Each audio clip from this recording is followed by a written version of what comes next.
Bonjour à tous, on se retrouve pour le Prix de France, l'épreuve qui nous décoiffe. Traditionnellement, c'est ce que l'on appelle la revanche du Prix d'Amérique sur plus court, 2100 mètres, départ à l'Autostar. Alors n'oubliez pas de préférer les chevaux qui partent en première ligne, ils se laissent aspirer par l'élan de la voiture au départ et généralement ce sont souvent les chevaux qui collent le nez sur les ailes de l'Autostar qui restent au minimum dans le tiercé. Donc si vous avez le choix et si vous avez un doute entre deux chevaux, privilégiez toujours, et c'est le bon conseil de Jean-Marc, le cheval qui est devant. Si vous avez par exemple le 1 et le 11, il vaut mieux préférer le 1 au 11. Là, c'est pas un pronostic, c'était juste au hasard. Parce que Valco Genila, que j'adore, qui est un grand crack et qui a écrit quelques belles pages de notre trot français à 11 ans, il court pour se faire plaisir. Donc, c'est un peu mon cheval à rayer, même si je l'aime bien. Avec le 13 Mont Doré, qui a rien à voir dans cette course. On a deux zèbres dans la course que vous pouvez écarter. Et puis, je pense que cette année, il n'y aura aucune revanche parce que FaceTime Bourbon m'a impressionné dans le Prix d'Amérique. C'est notre nouveau phénomène. Il porte le numéro 8. Il n'a fait que 200 mètres dans le Prix d'Amérique. Il n'a pas été marqué et il a cloué sur place Davidson Dupont, le numéro 4. Quand je vois mes confrères nous annoncer d'une revanche et un ordre différent, je ne vois pas comment Davidson Dupont pourrait prendre sa revanche sur FaceTime Bourbon, parce que Davidson s'est donné à fond dans le Prix d'Amérique et FaceTime Bourbon s'est promené, s'est baladé, il n'a fait que 200 mètres de course, autant dire qu'il n'a pas puisé dans ses réserves. C'est d'ailleurs le seul dans le Prix d'Amérique qui n'a pas puisé dans ses réserves. Donc il est nettement au-dessus. Après l'ère Bold Eagle, je pense que nous allons connaître désormais l'ère FaceTime Bourbon. Je demandais à voir dans le Prix d'Amérique, j'ai vu, et il a vaincu. Donc on le remet en tête. 8-4, on a le jumelé gagnant normalement. Jean-Michel Bazir, il change de sulky, il se met sur Davidson. Voilà, je pense qu'on a de bons favoris. Et puis, ce Prix d'Amérique m'a donné beaucoup d'enseignements et j'ai été impressionné par le comportement surprenant de Vitruvio, le numéro 6, que je connaissais, bonne valeur, mais alors pour moi pas du tout la pointure du Prix d'Amérique et ce dimanche de fin janvier, il a réussi une performance extraordinaire, l'une de ses plus belles performances de sa carrière.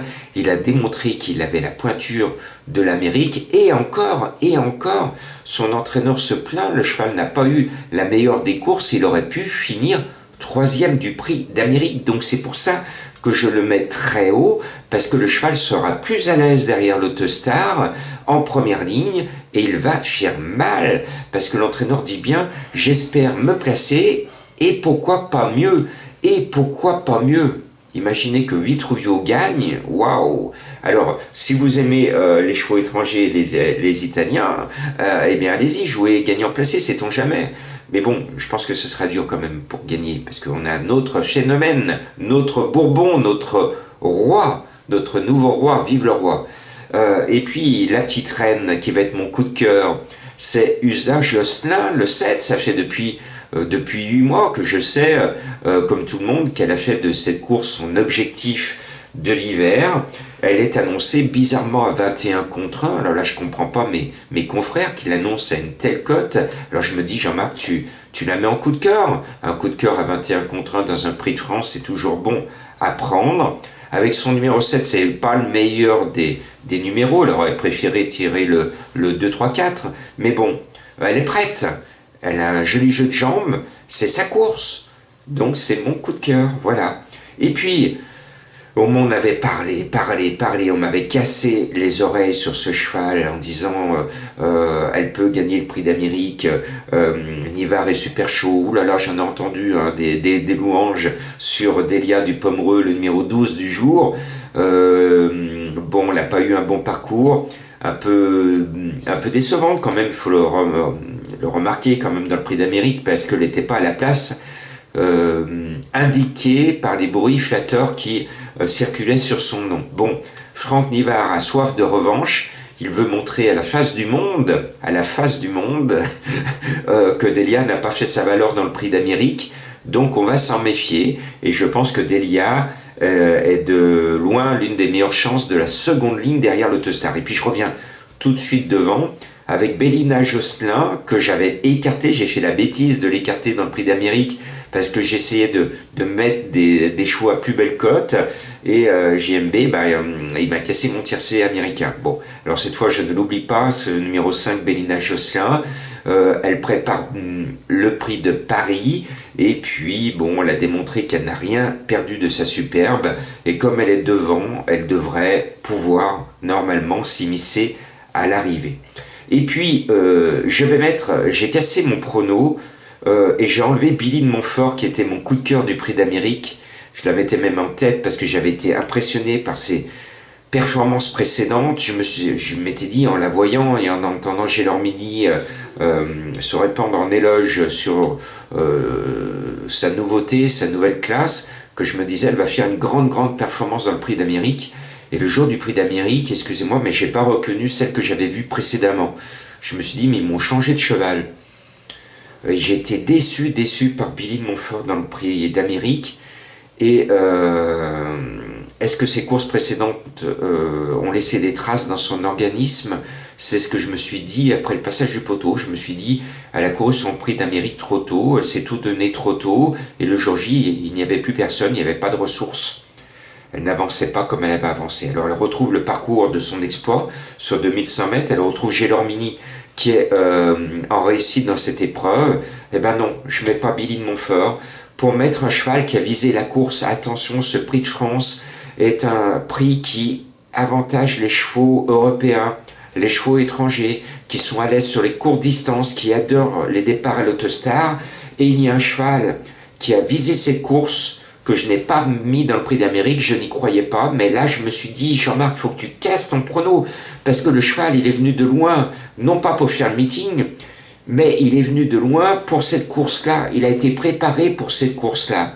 Il est annoncé, tenez-vous bien, à 45 contre 1, c'est Milligan School, le numéro 9. Alors je vais être un bon écolier, je suis à la bonne école quand tout un entourage fait un long déplacement, un long voyage avec un super bon cheval, pour disputer cette course.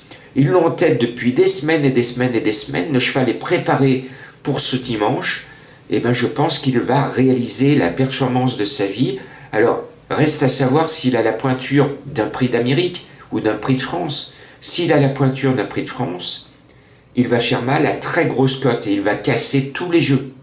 J'ai été chercher le tocard, bien que dans un Prix de France, il n'y a pas de tocard par définition, puisque c'est le gratin qui est là. Donc je mets le terme de tocard pour lui, entre guillemets, et je pense que c'est lui qui va, comme l'a fait Vitruvio dans le Prix d'Amérique, c'est lui qui va créer une énorme surprise. Ça aurait pu être mon coup de cœur. Tiens, allez, je le décide, je vous donne 2 coups de cœur à Bellecote, USA Josselin et Milligan School, le 9. Allez, vous me permettez cet exercice de style, vous m'en direz des nouvelles. Et puis, je reviens sur la leçon du Prix d'Amérique. Chica de Joude a été merveilleuse. Elle a fait ce que Billy de Montfort n'a pas fait. Elle a réalisé la performance de sa vie.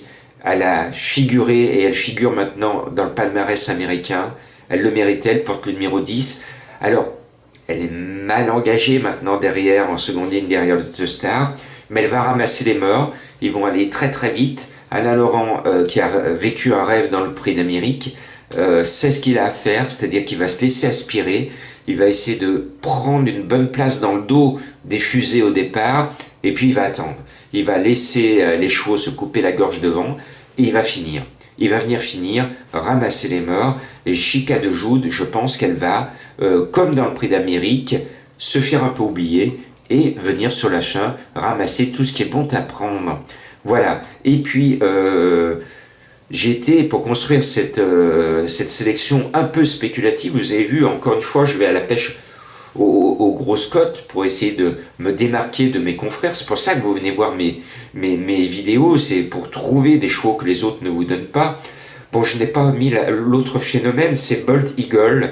Et là aussi, Bold Eagle, j'y croyais. Je croyais qu'il allait se réveiller dans le Prix d'Amérique, qu'il allait, dans ce Prix d'Amérique, être là pour montrer son panache. Je me suis dit, tiens, Bold Eagle, autant Vous vous en souvenez, j'étais le seul journaliste quand il avait couru les batteries de l'Éthique Topette et qu'il avait été battu dans la deuxième batterie. J'avais été le seul journaliste en France à remarquer qu'il avait pris un coup au moral. Et ensuite, toutes ces performances qui ont suivi et son mauvais meeting où il était tout le temps battu, il était là mais tout le temps battu, il ne gagnait plus. J'étais le seul à vous dire à chaque fois, Bold, il ne gagnera plus parce qu'il avait pris un coup au moral. Et dans le prix d'Amérique qui avait suivi l'année suivante, il avait été battu.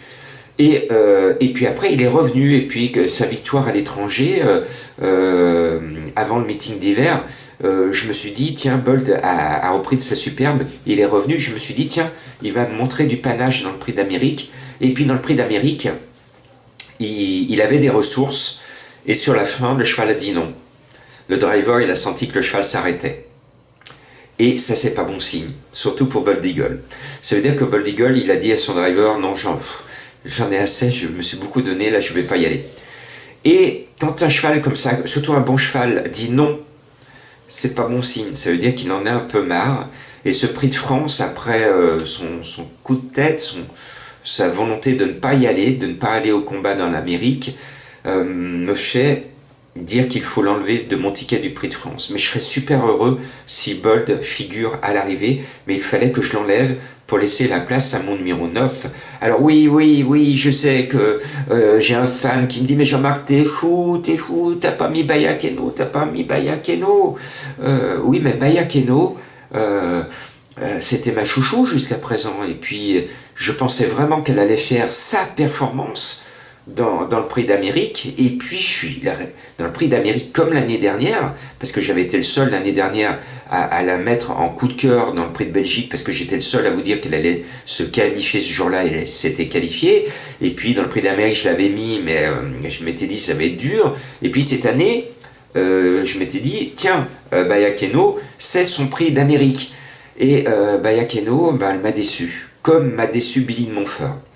Et c'est pour cette raison que je ne la mets pas. Et puis Baya est derrière en seconde ligne, derrière l'Autostar. Donc beaucoup d'éléments qui font que je ne l'ai pas mis. Madame Colombo, initialement, m'avait dit Dijon, mais ne savait pas que le cheval se prépare pour l'élite Lepette, pour ce grand rendez-vous. Le cheval n'est pas prêt et c'est le seul qui n'est pas défilé. Donc Madame Colombo m'a dit, tu me mets Usage Josselin. Et puis Hermining Delivery n'est plus que l'ombre d'elle-même. Et Looking Superbe, on l'a vu, a été le cheval de jeu des Bazirs dans le prix d'Amérique. À un moment, il a été très très vite pour jouer le jeu. C'est le cheval de jeu qu'on voit au galop dans les classiques où il y a un lièvre qui part devant. Looking Superbe, il a fait ça. La dernière fois, sa dernière course où il déçoit, il n'est que 6e, il fait ça. Bon, le cheval, il en a un peu marre. Donc c'est dommage parce que il a raté. Son meeting est complètement à l'envers, Looking Superbe. Il m'avait donné raison l'année dernière dans le prix d'Amérique. Et puis voilà, on veut tellement préparer un cheval pour le prix d'Amérique et ne pas lui faire courir ses valeurs que le cheval, il a oublié de figurer à l'arrivée, tout simplement. C'est-à-dire qu'il a un coup au moral. Jean-Michel Bazir ne lui a plus habitué de finir dans les 3 premiers par une préparation un peu bizarroïde et finalement le cheval, il a pris l'habitude d'être battu. Attention, mesdames et messieurs les entraîneurs, à ce genre de comportement. Un bon cheval, quand vous lui apprenez à être battu, il va à l'école lui aussi et il se dit tiens, c'est pas la peine que je me livre puisque on me demande de ne pas me livrer. Voilà, je vous ai donné ma sélection du Prix de France. J'espère avoir raison et que mes belles cotes dans ma sélection, Vitruvio, Usa Josselin et Milligan School, vont me permettre de vous donner une très très belle arrivée. Et puis, vive le roi!